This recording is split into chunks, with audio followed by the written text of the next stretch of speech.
Olá, pessoal. Nós vamos começar a aula de hoje sobre a independência dos Estados Unidos da América. É, é um conteúdo bastante simples, bastante resumido. É, as, os slides e o texto está bem simplificado, embora seja um conteúdo bastante amplo e que mereça uma atenção bastante especial, por ser um assunto de extrema importância porque ele reflete todo o processo de independência que vai estimular todo o continente americano no mesmo intuito.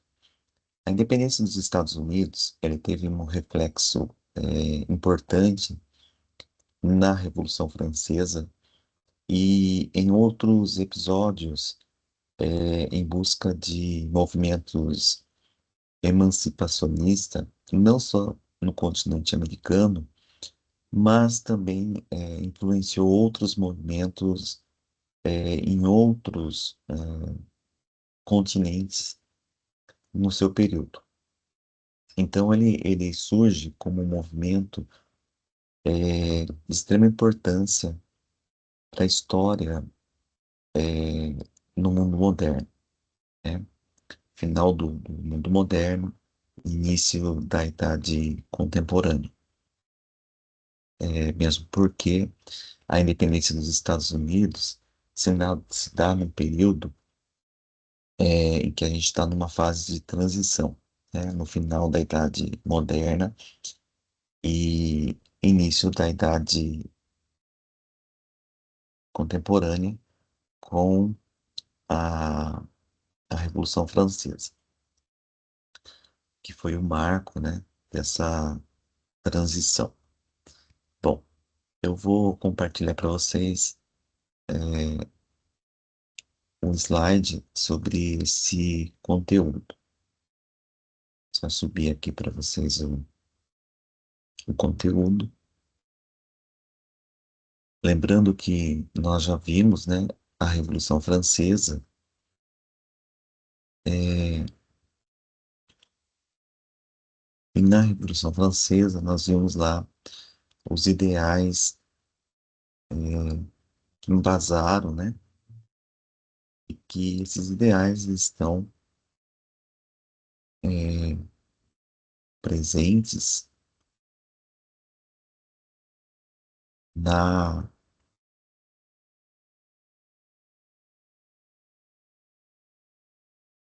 desenvolvidos, né, e defendidos através dos filósofos do iluminismo, né? Então, esses mesmos iluministas, eles vão ter um papel fundamental aqui também na independência dos Estados Unidos.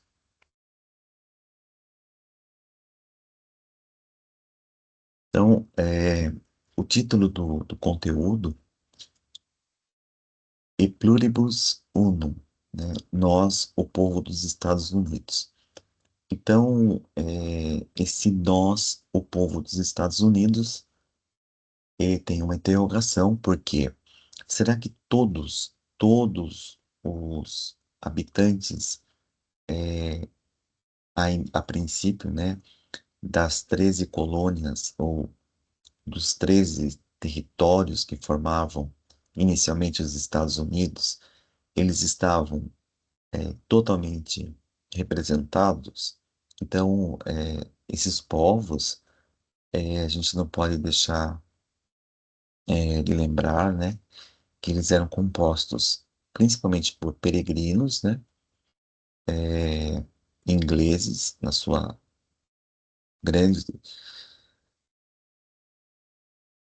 grande totalidade, né, peregrinos ingleses expulsos principalmente da Inglaterra por conta da Reforma Protestante,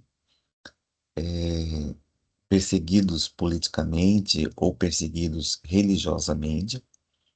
Nós temos também uma grande parcela formada por negros escravizados da África e a população nativa, né, a população originária. Será que todos estavam representados? Então, fica aí uma pergunta, um questionamento para que nós possamos refletir ao longo desta, unidade de conteúdo, tá bom? Ao fundo aqui né, a minha imagem de fundo, vocês podem ver, tem um navio, né? Tem uma nau que representa um Mayflower, né? Ou Flor de Maio, que é um navio que conduzia os peregrinos, né? O mais famoso ou o mais conhecido, né? Que ficou é, eternizado aí na história como um símbolo dessa peregrinação de é, colonizadores que deram origem aos Estados Unidos.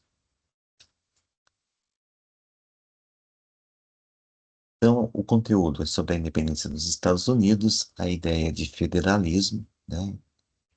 O federalismo como sendo uma forma, né, de, de você estar representando a, a união, né, dessas colônias, né, a união desses estados federados, né, como se deu a união desses territórios.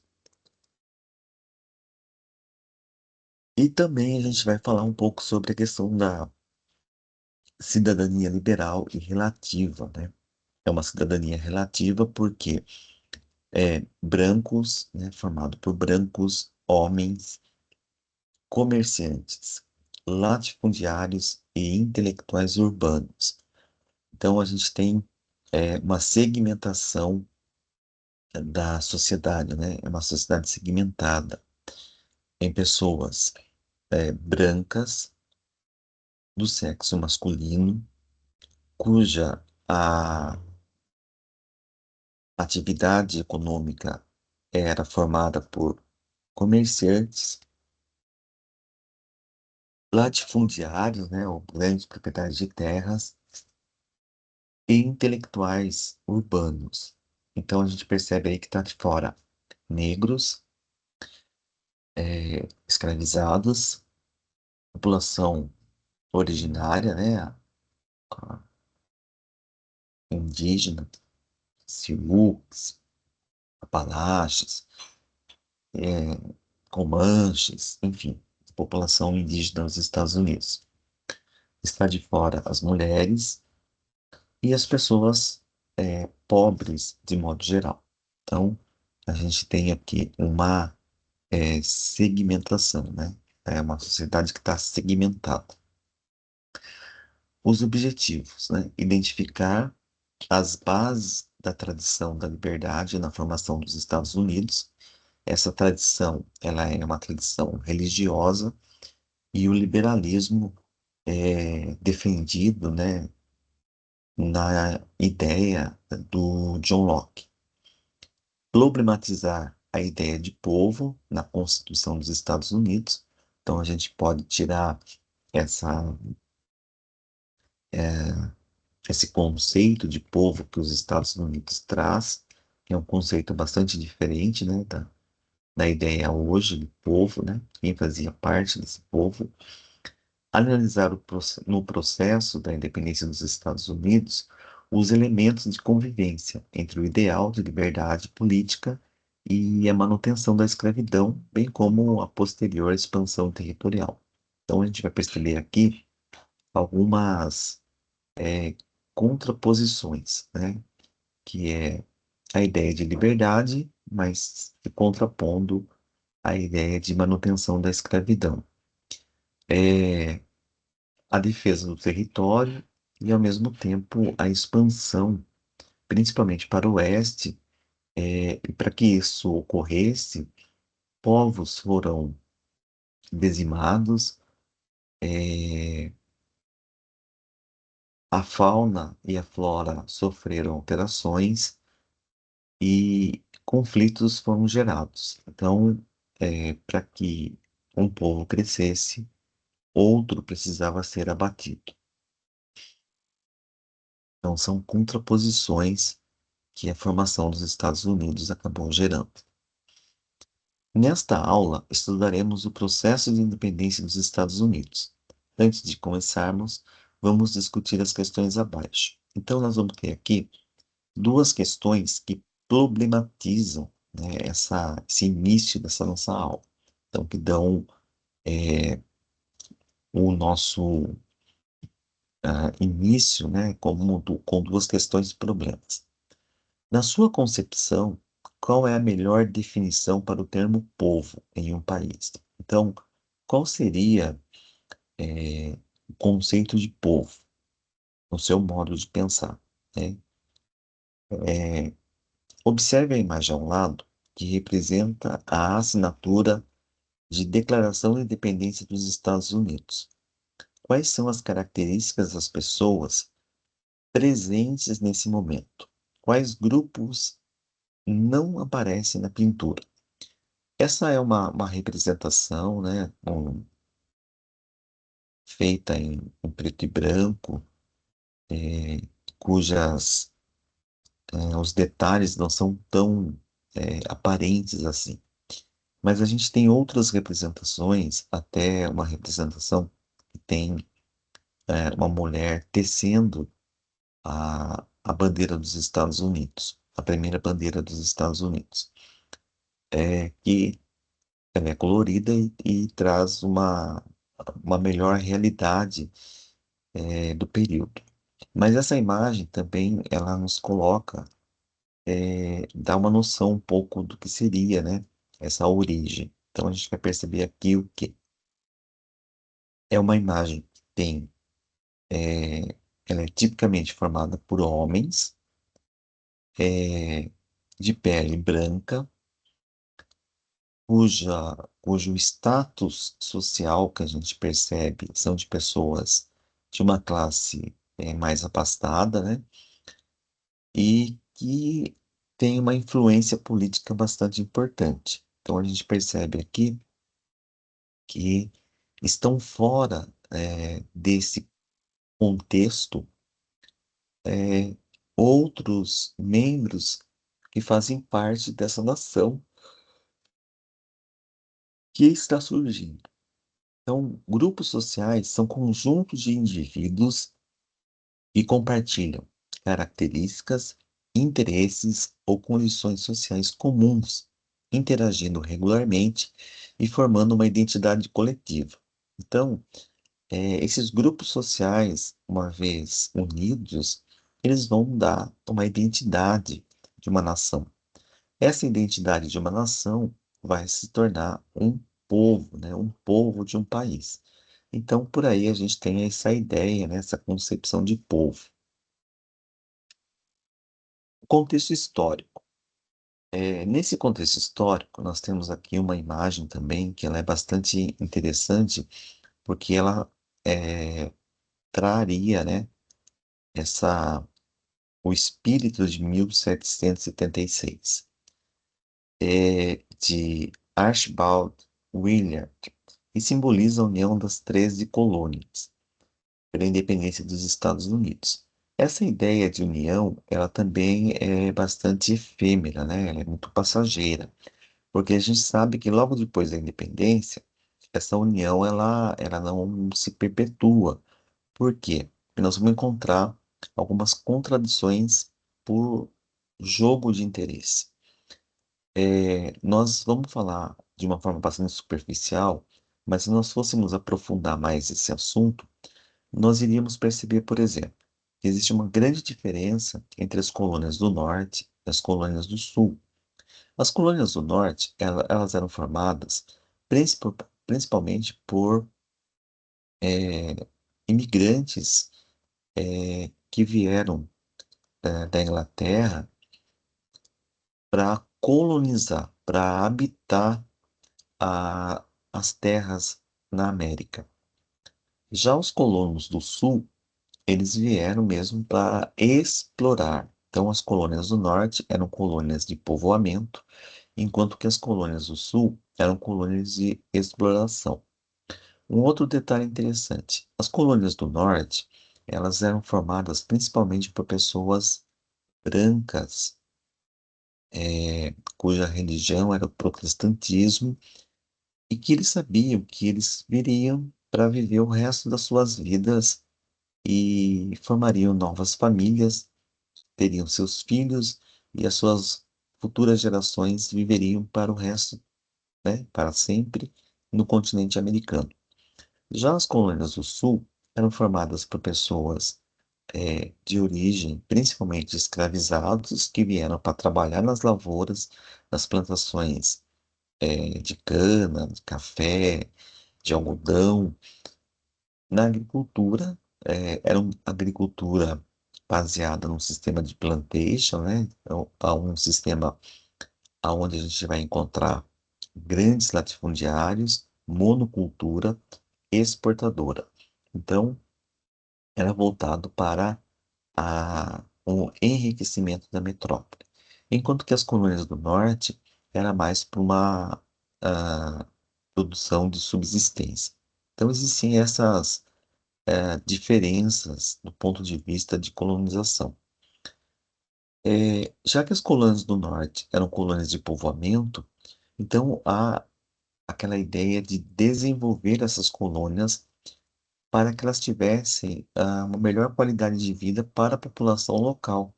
Então vão se desenvolver núcleos urbanos, né, num futuro ali próximo, o surgimento de escolas, de igrejas, de comércio. Então existe uma necessidade de criar condições mais próximas daquelas que viviam na Europa. Enquanto que as colônias do Sul, elas estão voltadas apenas para o enriquecimento da metrópole. Então não tem essa ideia de desenvolver as colônias. Então começa por esse ponto de vista, né? Colônias do Norte têm um objetivo, colônias do Sul têm um outro objetivo. Por aproximadamente 170 anos, as 13 colônias inglesas da América do Norte, que viriam a se tornar os Estados Unidos, estiveram sob o domínio britânico na costa leste. Em 4 de julho de 1776, após o aumento das interferências britânicas e dos impostos na região, essas colônias declararam sua independência, em um evento que ficou conhecido como a Revolução Americana. Então a gente vai perceber que a independência ela se dá principalmente por um excesso de cobrança, principalmente de impostos, por parte da metrópole, Inglaterra, em relação à colônia, e pela falta de liberdade que os colonos, principalmente do norte, começam a sentir em relação à metrópole. Os colonos do sul, eles fazem parte desse movimento principalmente pela cobrança de impostos. No entanto, essa conquista não ocorreu da noite para o dia, como relembraremos no próximo slide. Os Estados Unidos surgiram como uma nação baseada em um modelo republicano e federalista, com os ideais iluministas de liberdades individuais e livre comércio profundamente entrelaçados no processo de construção do país. Então, a gente vai encontrar aqui um surgimento de um novo país com um novo regime de governo, que é o republicano, e também com um novo sistema, que é o federalista. Então, por exemplo, o Brasil, quando se torna independente, em 1822, quase 50 anos depois dos Estados Unidos, ele vai se tornar independente, mas vai manter o seu sistema de governo, que é o império. E o sistema provincial, né? Ele só vai se tornar um sistema federalista no período republicano e, mesmo assim, muito depois da proclamação da República. Então, a gente percebe essa diferença. As demais colônias no continente americano, principalmente colônias espanholas, que também se tornam independentes, elas surgem e elas vão passando de formas, de sistemas de governo até se adaptarem a um sistema republicano.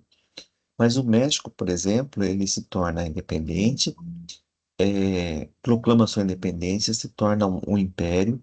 Esse império é efêmero, ele vai durar 2, 3 anos no máximo e passa para o sistema republicano.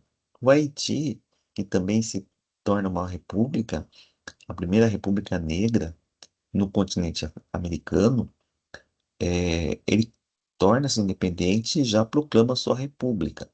Porém, é uma ilha, então é um território extremamente pequeno.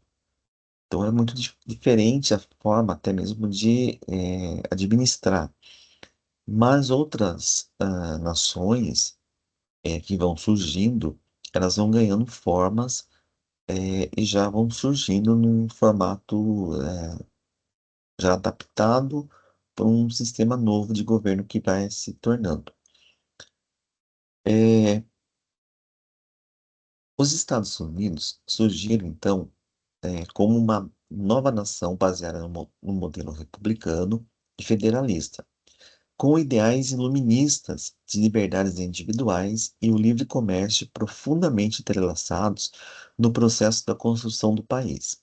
Nesses ideais iluministas, nós vamos ter uma fundamentação teórica muito grande nas ideias do John Locke.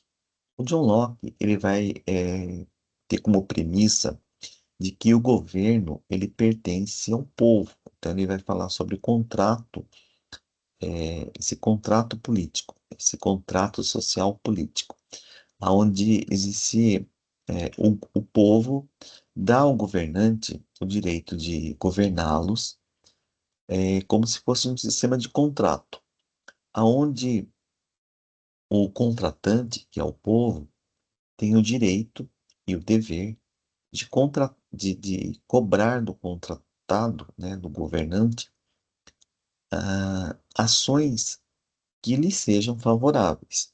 E quando esse contratado, que é o governante, não estiver governando da forma que seja mais propícia, ou que seja mais favorável para o povo, esse contratante, que é o povo, ele tem o direito e o dever de destituir esse contratado, que é o governo. Então, nesse sistema, o, o político ele está preso às vontades do povo, o que seria não mais do que correto, né?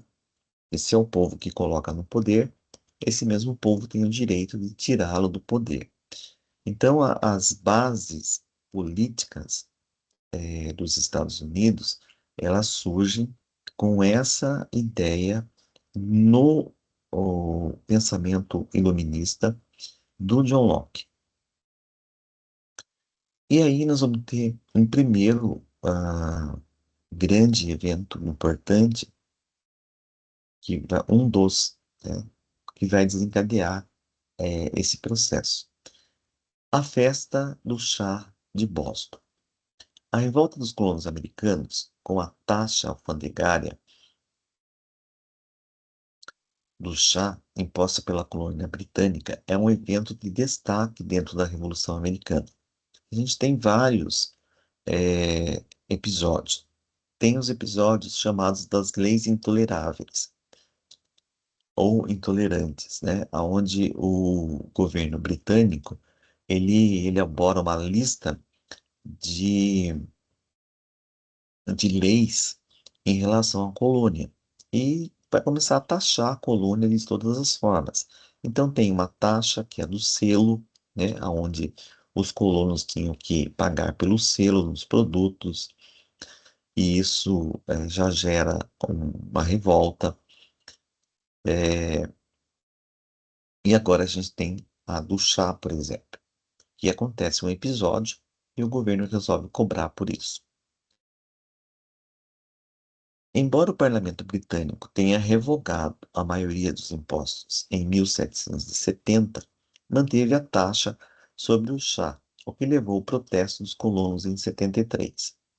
O rei Jorge III concedeu à Companhia das Índias Orientais o monopólio, o comércio exclusivo, do chá na América, provocando mais revoltas, como a famosa Festa do Chá de Boston, na qual colonos jogaram o chá ao mar. Em resposta, o parlamento britânico fechou o porto de Boston e criou as leis intoleráveis. Isso intensificou as tensões que culminaram com a convocação por parte das colônias do Congresso Continental e acabou levando à Guerra Revolucionária e à Declaração de Independência dos Estados Unidos em 4 de julho de 1776. Nessa litografia de Nathanael Corrier, nós temos aqui uma imagem, né, dessa revolta, aonde existe uma figura, né, que seria a população indígena, né, os povos originários, seriam os responsáveis por jogar o chá ao mar. E aí a gente tem uma linha do tempo desse processo da independência. Foram vários os fatores, né? E aí a gente começa lá em 1754 até 1774. Então a gente tem 20 anos, o período, né? Ele passa por 20 anos para que a gente tenha resulte, né, no período final, até a independência dos Estados Unidos.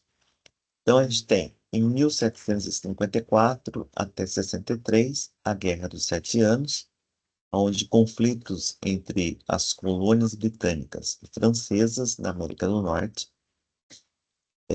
elas encarecem, né, os cofres, principalmente da Inglaterra, e a Inglaterra se vê obrigada a aumentar os impostos para eh, mini- minimizar os gastos e recompor as suas economias. Em 1765, 2 anos depois, é cobrado, né, passa a ser cobrado o primeiro imposto direto sobre os colonos, gerando forte resistência, que é a lei do selo. Então, os produtos recebiam um selo real da coroa britânica, e para isso tinha que ser pago uma porcentagem. Em 1770, a gente tem o massacre de Boston, onde soldados britânicos mataram 5 colonos em Boston, inflamando o sentimento anti-britânico. Então, existe uma represária. Nessa represária, os colonos são assassinados pelos soldados britânicos e isso gera uma instabilidade. Em 1773, a gente tem a festa do chá de Boston, onde acontece esse episódio em que a carga de chá ela é jogada ao mar como um protesto pela cobrança de impostos sobre o produto. Em 1774, as leis intoleráveis elas se tornam punitivas, principalmente após o episódio da festa do chá.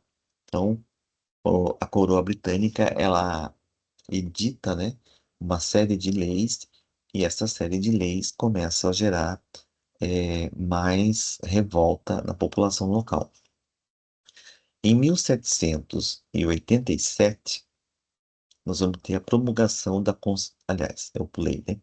Em 1774, nós temos o primeiro Congresso Continental, com a reunião das colônias para discutir a proposta de unificação às leis intoleráveis. Então, a gente tem um primeiro congresso.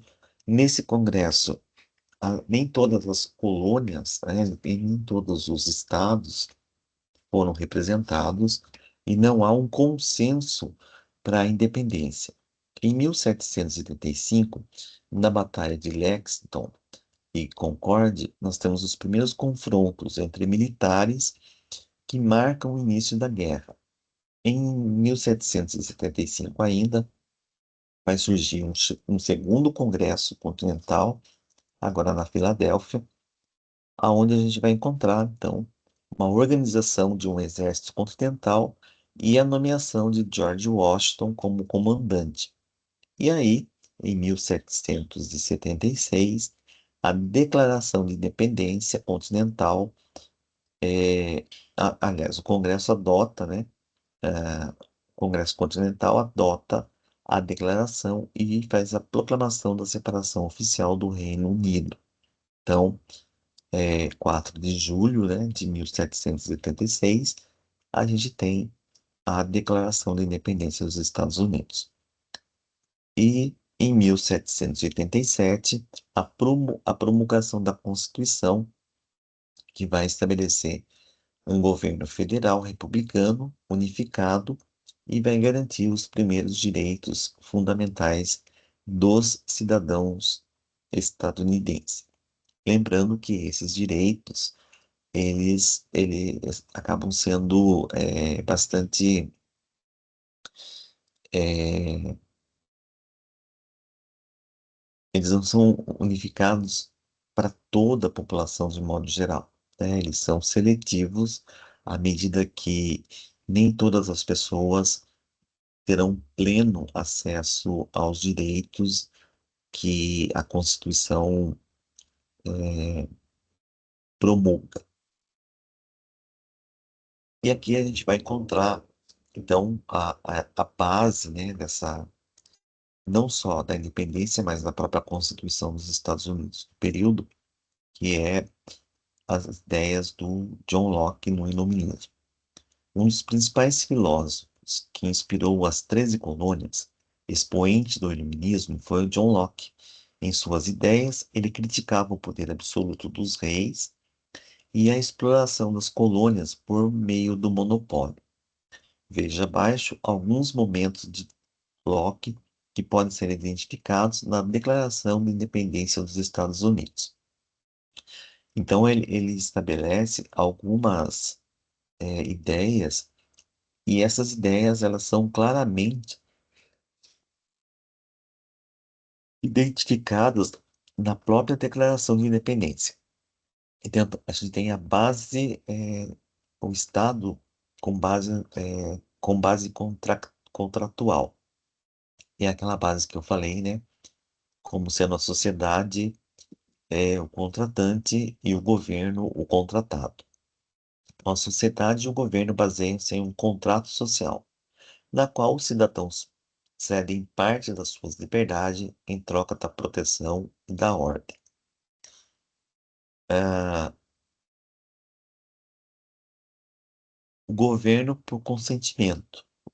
O governo deve existir com o consentimento dos governados, uma ideia fundamental que influenciou a nação soberana e a noção de soberania popular nos Estados Unidos. Garantia dos direitos naturais do homem, como a liberdade, a felicidade e a prosperidade. Então, esses direitos naturais do homem, eles também estão lá embasados na Declaração, dos Direitos do Homem e do Cidadão da Revolução Francesa, né? São direitos naturais. E os direitos de revolução. Os cidadãos têm o direito de derrubar um governo que não respeita os seus direitos, né? Os direitos do cidadão. Então, esse direito de revolução não é um direito de revolução pura e simplesmente. Ah, eu estou descontente, eu vou lá, faço uma revolução e tiro o governante. Não, eu tiro o governante se o governante não respeita os direitos do governado com base nesses direitos naturais, né? O direito da liberdade, o direito da felicidade, mas essa felicidade, ela tem um sentido muito mais amplo, né? E o direito da prosperidade também um direito muito amplo. Amplo no sentido de aquisição, né, do seu meio de vida, das suas economias, da sua propriedade privada, dos seus meios de produção. Então, ele é bem amplo, nesse sentido. E aqui a gente tem os ideais iluministas que aparecem nessa Declaração de Independência. Então, aqui a gente tem uma, um texto, né, um trecho do texto, e aonde a gente encontra é, o, esses conceitos grifados, que são aquilo que está evidente dos princípios iluministas. Então, consideramos essas verdades como evidentes por si mesmas, que todos os homens são criados iguais, dotados pelo Criador de certos direitos inalienáveis, que entre estes estão a vida, a liberdade e a procura da felicidade. E a fim de assegurar esses direitos, governos são instituídos entre os homens, derivando seus justos poderes do consentimento dos governados, que sempre que qualquer forma de governo se torne des- destrutiva de tais fins, cabe ao povo o direito de alterá-la ou aboli-la, e instituir novo governo, baseando-o em tais princípios e organizando-lhes os poderes pela forma que lhe pareça mais conveniente, para realizar-lhe a segurança e a felicidade. Declaração de Independência das 13 Colônias. Então, a gente tem aqui os itens, né, que a gente tem dessas bases iluministas. E na sequência, a gente tem os conceitos que refletem a crítica iluminista ao poder absoluto e a defesa de liberdade, igualdade e participação ativa dos cidadãos no governo. Então a gente tem ali, ó, igualdade e direitos naturais. Todos os homens são iguais e têm seus direitos naturais inalienáveis, como a vida, a liberdade e a busca da felicidade. Então, os inalienáveis são aqueles que ninguém pode tirar, né? Ninguém pode tirar a vida, a liberdade e a busca da felicidade. São direitos, acima de tudo, né? São direitos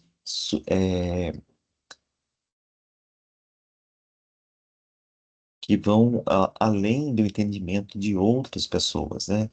Eles são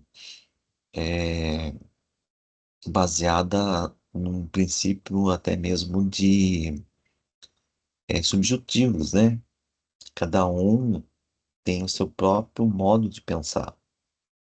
Consentimentos dos governados. O governo deve obter a sua autoridade do consentimento do povo, não dos direitos divinos ou hereditários, que era justamente aquilo que o Locke mais criticava, né? Que os governantes não podiam ter direitos divinos, muito menos hereditários. Direitos de revolução. O povo tem o direito de alterar ou abolir um governo que não proteja os seus direitos naturais e instituir um novo governo que garanta a sua segurança e felicidade. Que é aquela ideia de alterar ou abolir o governante que não respeita os princípios básicos. E a base religiosa. A religião também exerceu um papel importante. E aí a gente tem lá, né, a questão do dotados pelo Criador. Então, ele surge com esse embasamento, né, que a religião ali também como um princípio norteador. E a base religiosa, ela vem justamente desta ideia peregrina, através dos puritanos, né, que vão surgir naquela reforma protestante, que surge na Europa, e a gente já tem, né, já, já havia ocorrido uma base reformista na Inglaterra, até mesmo antes porque com o Henrique VIII, quando ele cria o anglicanismo, né, por divergência com a Igreja Católica, e depois, quando a gente tem a reforma religiosa na Europa, essa reforma ela atinge novamente a Inglaterra, com outras ideias de outros religiosos, e aí a gente vai encontrar novamente um embate religioso, e aqueles que não estavam de acordo com as ideias, principalmente da monarquia inglesa, acabam sofrendo perseguições e eles acabam sendo expulsos da Inglaterra e passam a viver, no continente americano. As 13 colônias receberam um grande número de imigrantes britânicos que fugiram das perseguições religiosas, como os Quakers e os Puritanos. Esses grupos protestantes foram responsáveis por fundar as primeiras escolas e universidades nas colônias, já que a leitura e a livre interpretação da Bíblia são pressupostos básicos dessas religiões. Então, a gente vai encontrar, por exemplo, os batistas, os presbiterianos, que vão dar origem a grandes universidades, futuras e grandes grupos religiosos importantes da Inglaterra, aliás, nos Estados Unidos, que vão, estruturar, principalmente do ponto de vista da educação formal nos Estados Unidos. Tanto a Declaração de Independência quanto a Constituição refletem uma visão cristã de igualdade e de direitos naturais que teriam sido atribuídos por Deus. Apesar disso, também defende o ideal de liberdade religiosa e de um Estado laico. Então, ao mesmo tempo, né, que eles se baseiam nessa ideia, né, de Deus ali permeando toda a construção do Estado, eles também defendem um ideal de liberdade religiosa, até mesmo porque eles estavam surgindo como nação, principalmente fugindo de uma nação que os perseguia por conta da religião.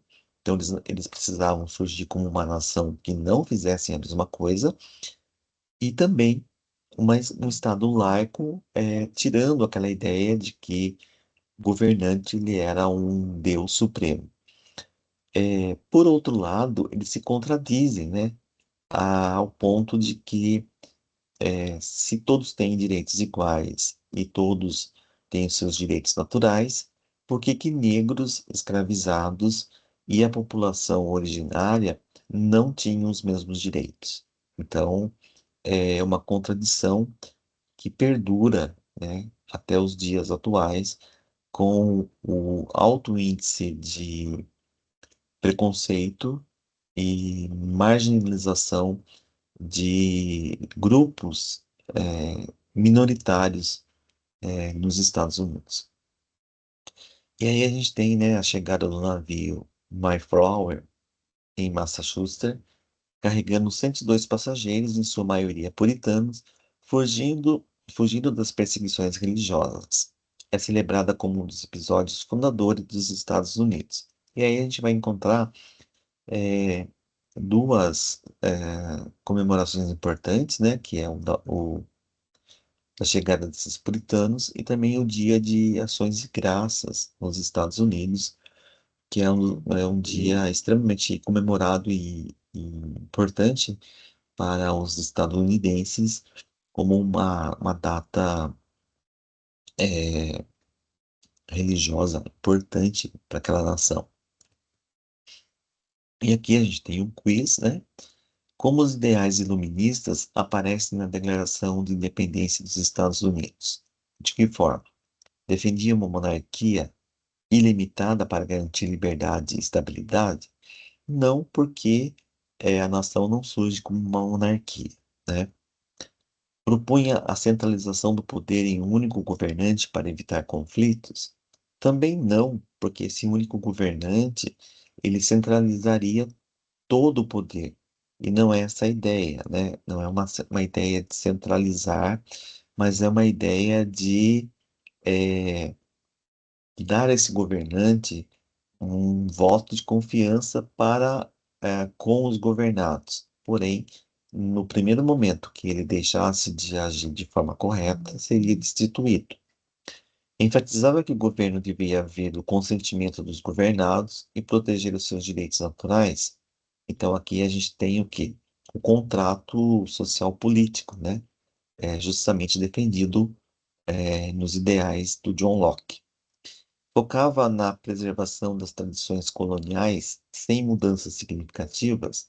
Não, porque essas tradições coloniais, elas tinham que levar em consideração aí também a ideia de que nelas estariam inseridas os escravizados e os povos originários, que não foi o que aconteceu.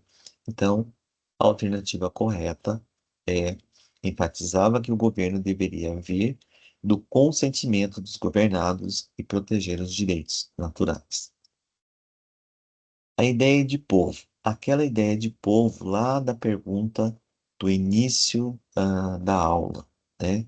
Que era uma ideia de questionar com vocês qual era o conceito, né? Ou qual era a concepção de povo que vocês tinham em mente. Então, qual é a explicação que o historiador Leandro Carnal traz sobre esse tema? A Constituição dos Estados Unidos, embora central para a construção da nação, é marcada por limitações e exclusões significativas. O documento refere-se a uma comunidade unida, contudo, a realidade histórica mostra que esse conceito excluía ampla parcelas da população, como os escravizados, as mulheres, os povos indígenas, que não eram considerados parte integrante dessa nova identidade política forjada. Forjado aqui não é forjado no sentido de falsificado, mas forjado vem da palavra forja, que é aonde, por exemplo, o ferro é forjado, né? Aonde ele é batido, aonde o ferro quente ele é retorcido para que ele ganhe forma. Então aqui é aonde ele é duramente construído, né? Então essa identidade foi duramente construída, porém nessa construção esses elementos não foram inseridos. Essa exclusão revela um paradoxo. Enquanto a Constituição foi um marco na afirmação dos direitos e da soberania popular, ela também refletia as desigualdades e as hierarquias sociais da época. Então, por mais que surgia uma nova nação que tentava eliminar essas hierarquias, esses grupos, ela acabava criando novos grupos, novas ideias de hierarquização. E a ideia do Karnal, né, do Leandro Carnal, a independência e a construção do novo regime republicano foi um projeto levado adiante pelas elites das colônias. Escravos, mulheres e pobres não são os líderes desse movimento. A independência norte-americana é um fenômeno branco, predominantemente masculino e latifundiário ou comerciante. Então, a gente tem aqui a exclusão de certas parcelas da população. Embora a Declaração da Independência dos Estados Unidos, em 1776, e a primeira Constituição, em 1787, proclamassem ideais de liberdade e igualdade, a abolição da escravidão só ocorreu em 1865. Então, quase 100 anos depois. Essa longa manutenção da escravidão revela uma contradição profunda entre os princípios fundadores da nação e a realidade vivida por milhões de africanos escravizados. Então, é uma realidade triste, né, para um país que surge como uma ideia de uma nova nação desvinculada, dos princípios, centralizadores que havia na Inglaterra, ela surge, mas ela já nasce com uma série de erros, né? E entre esses erros, justamente a escravidão que perdura por mais de quase 100 anos após o seu nascimento, né? A mesma coisa acontece com o Brasil, que também leva aí quase 80 anos depois da sua independência, ela ainda se mantinha escravocrata. E embora, tanto nos Estados Unidos como no Brasil, mesmo depois da proclamação aliás, da abolição da escravidão, nós tivemos ainda um longo período para que se aceitassem essa libertação dos escravos, e depois a gente tem um longo período para que a própria população aceitasse esses negros na condição de libertos, e o preconceito que é praticamente eternizado, né? Então, o que mudou? Não mudou muita coisa, né? Aqui a gente tem, conforme eu vou falando, vocês podem ir prestando atenção ali, o mapa vai se transformando, né? Vai ficando cada vez mais azul, que é o período em que as, os Estados Unidos vão sendo conquistados, né? As datas e período, os estados. A escravidão e o ideal de federalismo. O processo de independência dos Estados Unidos foi marcado pelo ideal de liberdade e, controversamente, no auge da escravidão. Enquanto os colonos lutavam pela autodeterminação, pelos direitos naturais, de liberdade e igualdade, esses mesmos direitos eram negados a milhões de africanos escravizados. O forte ideal federalista presente na Constituição permitiu que a escravidão continuasse existindo nos estados do Sul, ao mesmo tempo em que era proibida nos estados do Norte. Com a expansão dos Estados Unidos em direção ao oeste, também houve a expansão da escravidão em um país teoricamente fundado em prol da liberdade. Então, a gente tem assim a exploração das colônias,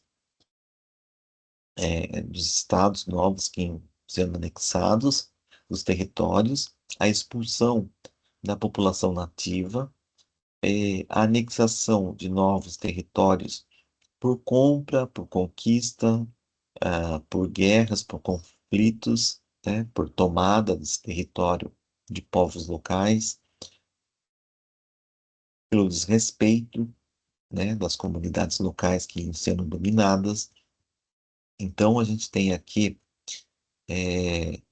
o, a ideia de crescimento de um país que era teoricamente fundado em prol da liberdade, mas que desrespeitava essas comunidades, é, tanto local como a comunidade negra. Federalismo é um sistema de governo em que o poder é dividido entre uma autoridade central, que é o governo federal, e várias entidades regionais, como os estados, que têm a sua autonomia e podem criar leis próprias dentro das suas esferas de competência. E aí a gente tem uma outra subdivisão, que são os municípios, né? No caso dos Estados Unidos, a gente tem o governo federal, a gente tem os estados e tem os condados, né? Seria aqui os municípios,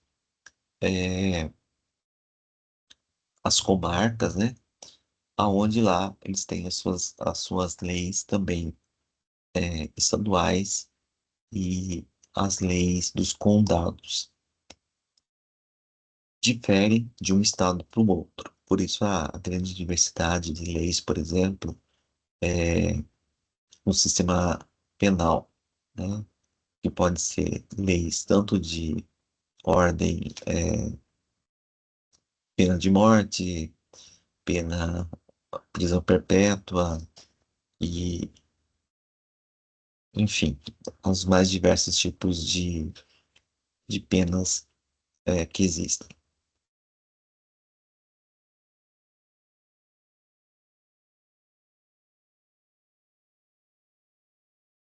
A expansão para o oeste. Essa expansão para o oeste, ela é bastante é, interessante porque existe uma série de vídeos, de filmes, de documentários, é, o próprio cinema hollywoodiano, né, deixou bem evidente essa conquista para o oeste. Tirando, né, se a gente assistir os filmes com esse olhar histórico, a gente vai perceber que ele foi um tema bastante relevante na história dos Estados Unidos.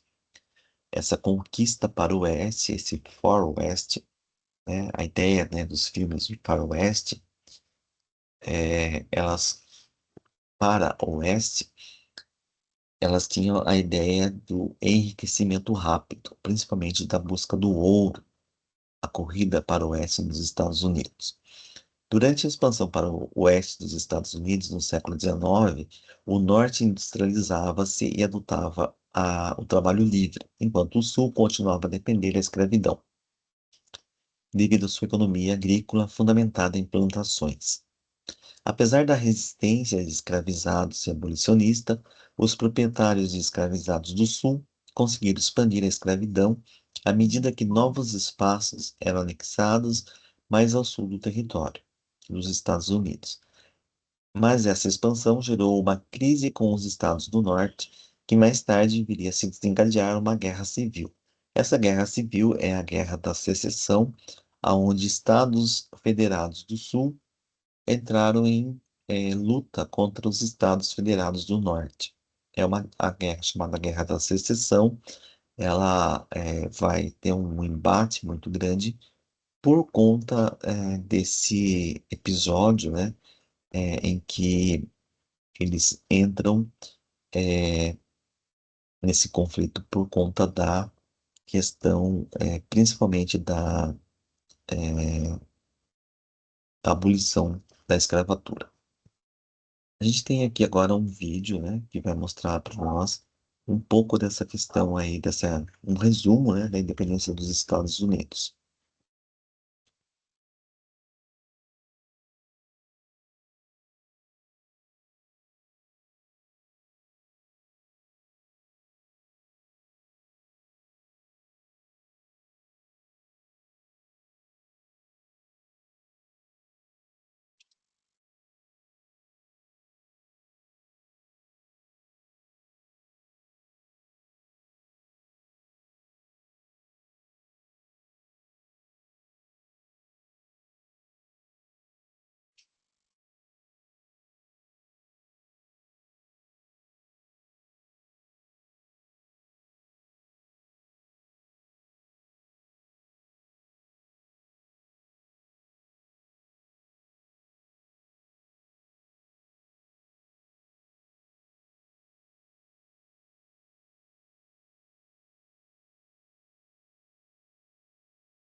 Eu vou deixar o link do vídeo para vocês e vocês assistem depois eles separadamente, tá bom?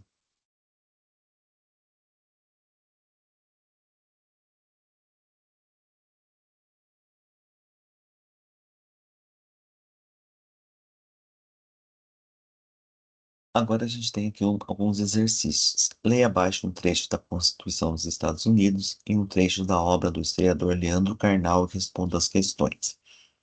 Então a gente tem aqui: nós, o povo dos Estados Unidos, a fim de formar uma união mais perfeita, estabelecer a justiça, assegurar a tranquilidade interna, promover a defesa comum, promover o bem-estar geral e garantir para nós e para os nossos descendentes os benefícios da liberdade, promulgamos e estabelecemos essa Constituição para os Estados Unidos da América.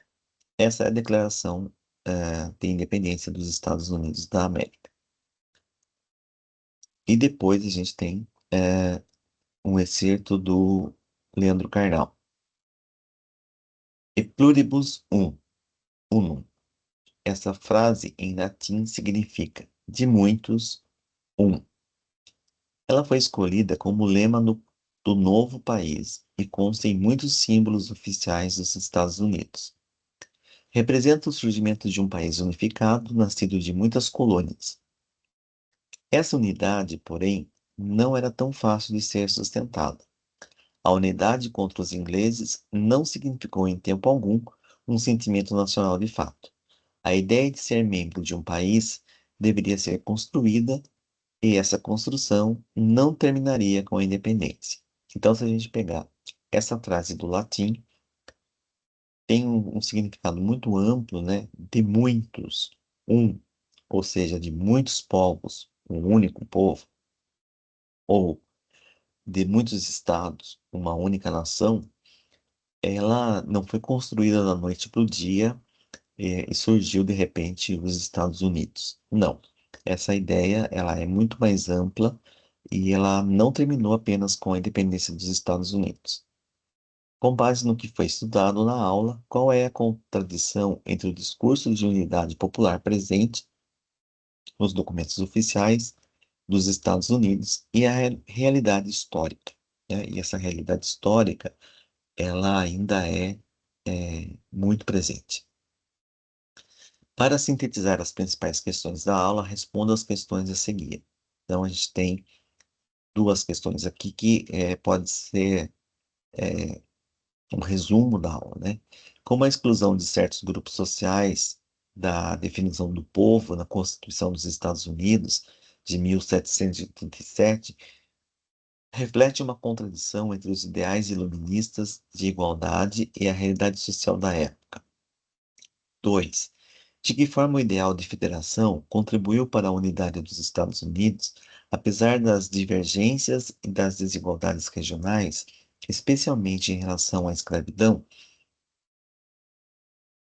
E depois a gente vai encontrar aqui eh, esses dois questionamentos, né? A sorte está lançada. Ou as colônias triunfaram, ou agora se submetem. Rei George III. A frase está relacionada ao processo de independência das 13 colônias inglesas da América do Norte. Sobre este assunto, todas as afirmativas estão corretas, exceto aquela que afirma que. Então, dessas cinco, quatro estão corretas, uma não está correta. No que se refere ao movimento de independência e de formação dos Estados Unidos, processo fortemente influenciado por ideais iluministas, assinale a opção correta. Então, nesse processo, né, qual é que está fortemente influenciado por ideais iluministas?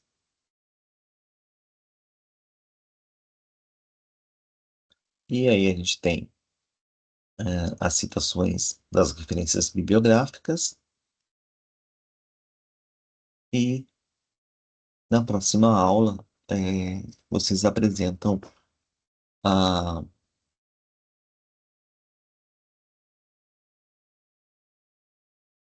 as atividades resolvidas, tá bom? Então, essa é a aula de hoje,